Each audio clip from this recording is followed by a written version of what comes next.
Does this eye patch make me look too Chunibyo? I have autism. What do you want me to do? Just as a heads up, there will be spoilers for the whole story.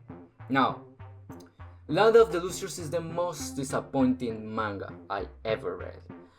And I don't say that lightly because the anime is incredible. The animation, the voice acting, the music, it's all incredible. I still have the soundtrack and I listen to it almost every day I go to the mountains. It just, the story feels like a setup for something that could have been one of the best stories out there, and that's what makes the manga so frustrating. Now, the story has good ideas, explores pain, identity, and how desire shapes people. Foss wants a purpose, Cinnabar wants connection, and Darktide wants a different life. The point of the story is that desire changes you. Sometimes it builds you, sometimes it breaks you, and for a long stretch the story really understands that. And then the manga ruins it. The manga absolutely and completely ruins it. Now in the manga there is a character called Cairngorm that they are very self-sufficient, they're very strong. But we are told that they also have the influence of another gem because they have a part of their gem in their eyes. And when they get that part of the gem removed, their personality completely changes.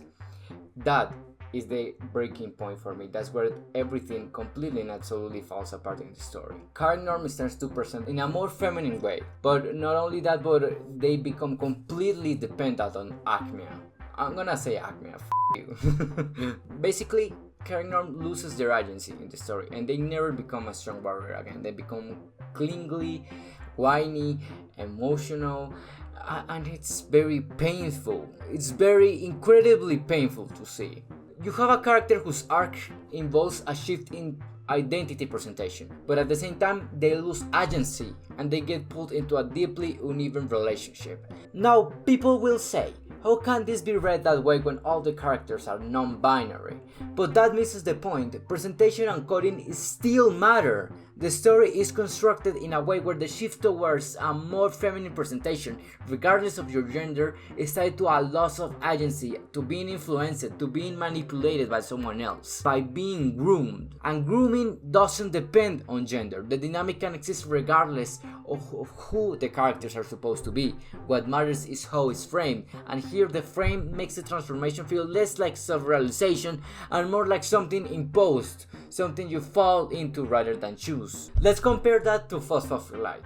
Foss changes through suffering, through experience, and that change is treated as something that makes them more masculine presenting.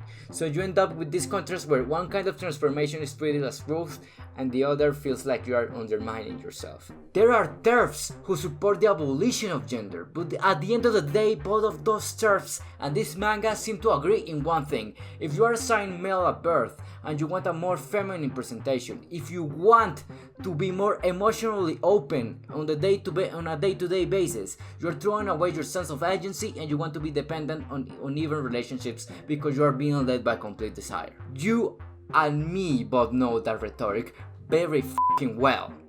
There will be people of many religions that say, yes, I desire to have many women and a lot of people and money and cheat on everyone, but I suppress those desires because I know they're just desires. So why can't trans people do the same?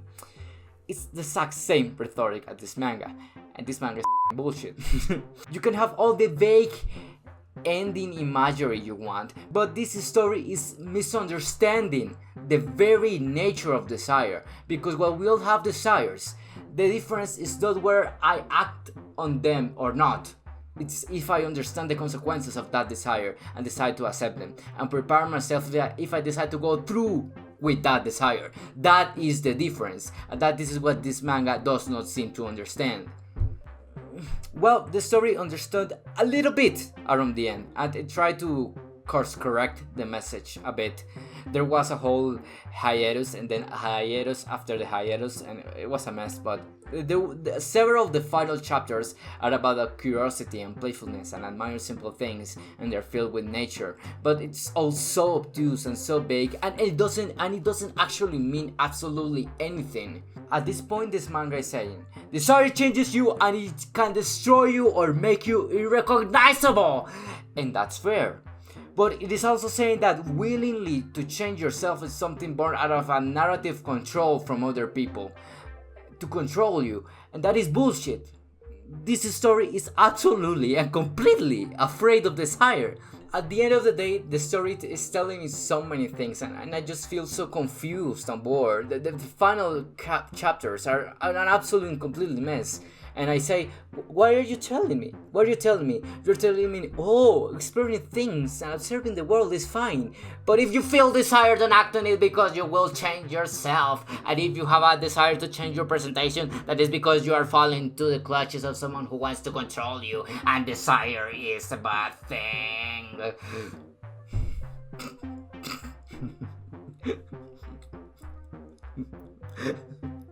Shut up.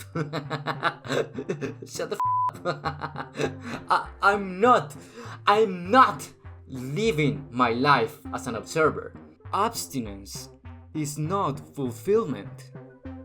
Shut up. Shut the up. Okay. I'm being overly mean to the story here.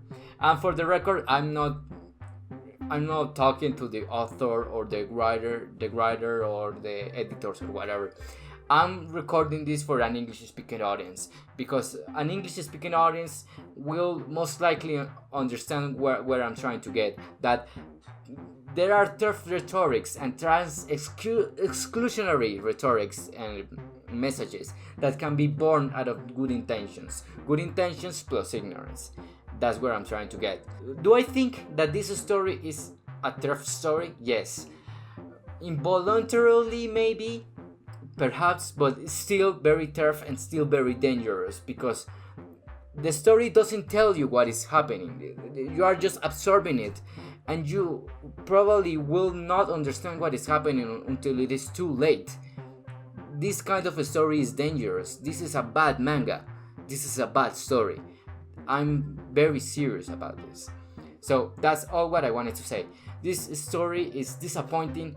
It's very bad. It's bad. Actually, I think it's genuinely bad. The concept is great. The ideas about the nature of desire are fun. But at the end of the day, there is diminishing returns with what the story is trying to do.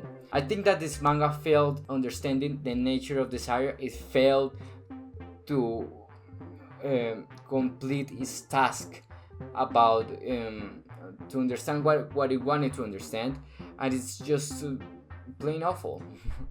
That's it. That's what I'm saying. I hope that you understood my message. Sometimes I just speak too many fancy words because I try to compress my argument in the less words possible, but sometimes that is counterproductive. So if you don't understand, maybe you can ask me and I can explain you more. And that's it. I hope that you understood my message. I hope that you liked the video, and I hope that you have a great day. My name is Mercedes Hasamelis, and I hope that you have a great day. Yeah. Thank you. Goodbye.